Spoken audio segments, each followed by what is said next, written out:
Okey. Lebaran yang ke 160. Oh, mantap Zul. Ikan pun tengah lempar dekat atas dalam. Ikan ni. Ikan ni.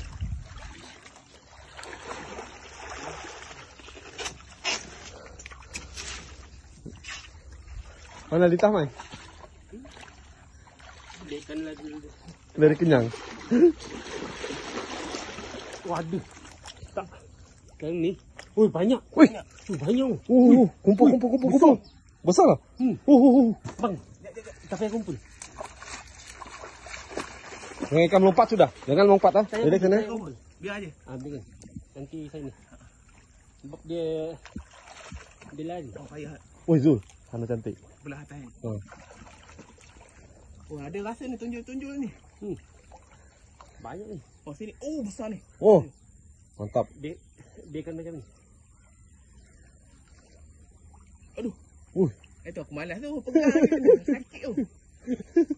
Dia tutup. Mana mai? Ada. Banyak je. Banyak ni. Sekejap lagi. Kita tengok dulu ni. Oh. Saya ke ni? Apa nak ambil tu lah. Makin pedih dia ni. Dia isap. Okay. Dah ni tak? Oh.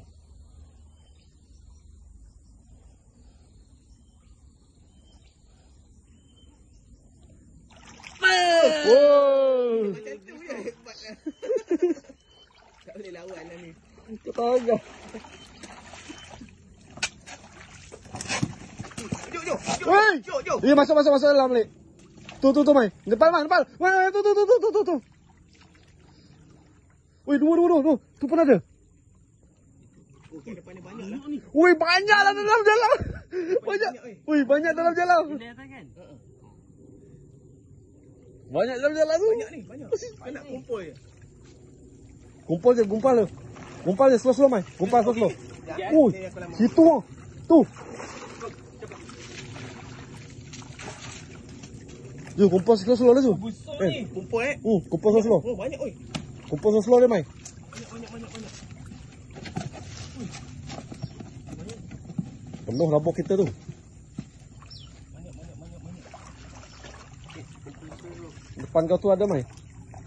Kumpul slow mai. Ni ada. Banyak. Tengok. Dia berenang tu. Ini lekat. Kalau tak lekat ni selamat ikan. Tengok atas Tu kayu. sampai atas tu pun ada. Ui, ni kali ni kita buat video lama geng. Tak boleh tahan.